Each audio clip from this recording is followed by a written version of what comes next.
Ladies and gentlemen, welcome back to the True Life Podcast. I hope everyone is having a beautiful day. I hope the sun is shining. I hope the birds are singing. I hope the wind is at your back.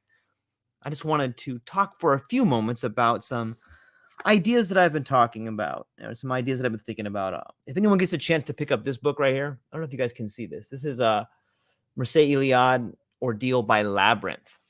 And as I was reading through some of this book, it was making me come to some new ideas about the world in which we live. It seems to me that it's easy to find yourself in a labyrinth. It's easy to find yourself in a position where you may not understand the meaning of what's happening. At least I find myself in that position sometimes.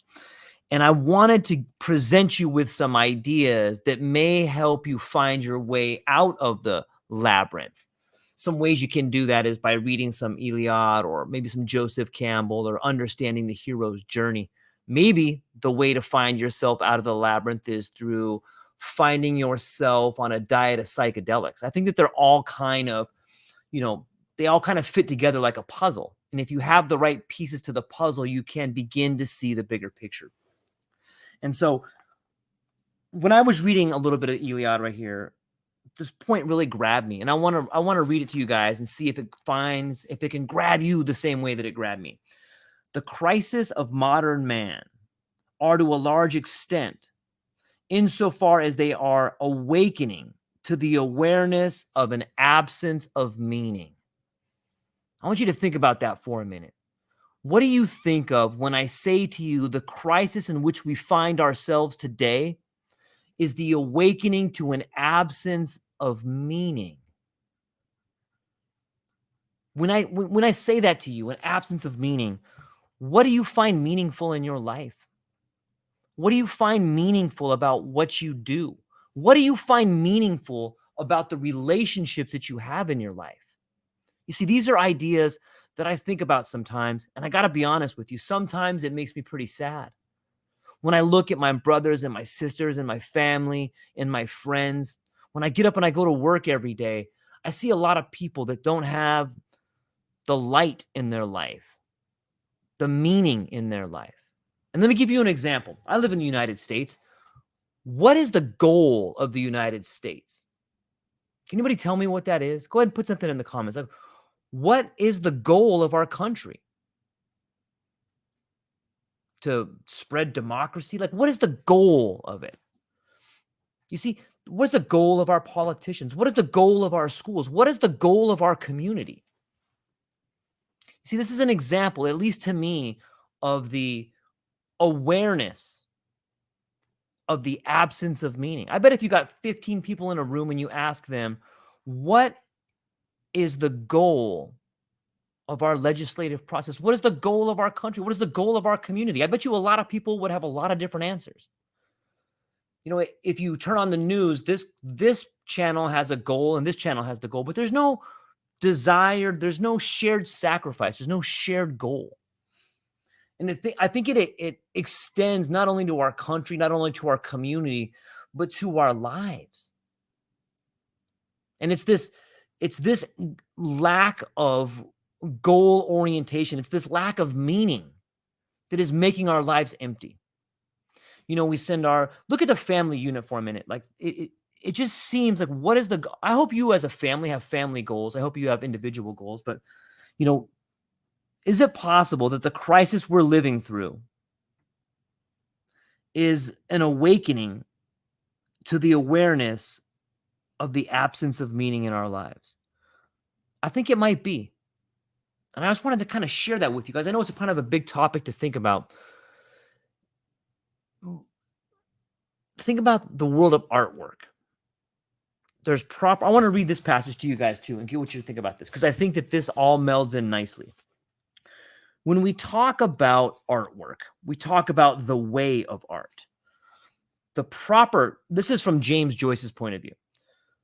Proper art, in Joyce's view, whether of sensible or of intelligible matter, rests in aesthetics, disinterested perception, apprehension, and feeling, whereas improper art is in the service of interests other than the aesthetic. For example, ethics, economics, sociology, and politics. Okay, think about all the artwork you've seen lately.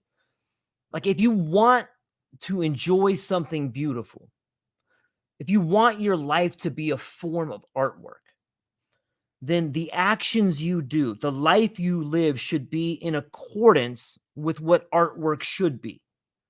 Right? It should rest in the disinterested perception, the apprehension, the feeling. Instead of, like, if your life is a work of art, it should not be based in the ideas of economics. It should not be based in the ideas of sociology. It should not be based in politics. And so much of what we do right now, so much of our lives, so much of our artwork, so much of our education is based on these modes of economics, these modes of politics. Like, no wonder our life is so empty. No wonder that there's no more meaning in life.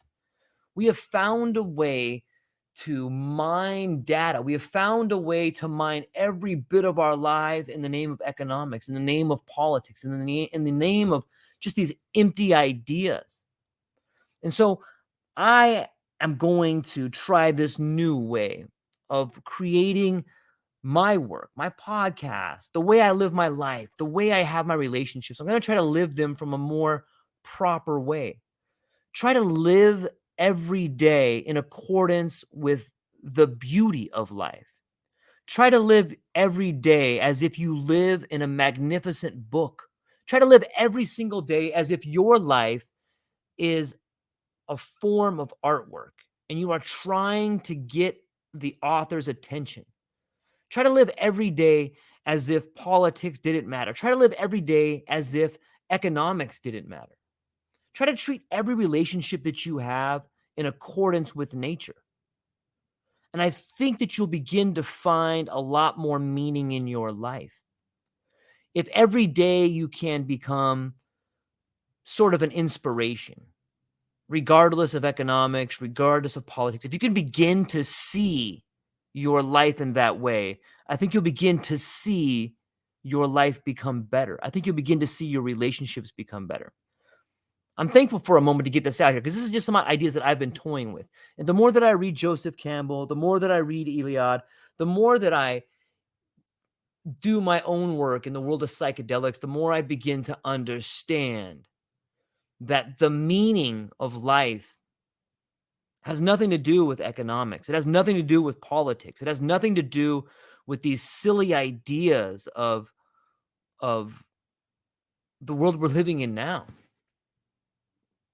And so I think you can live a better life by beginning to see the world in a way that is a little bit more beautiful. Does that kind of make sense? I hope so. Anyways, this is something I wanted to get out. It helps me see the world in a better way. It helps me live a better life. And I'm hopeful that somewhere in this bit of a rant, you can find some beauty in there and you can find a way to live a better life. So that's what I got for today. Thanks for letting me get that out. I love you guys. Aloha.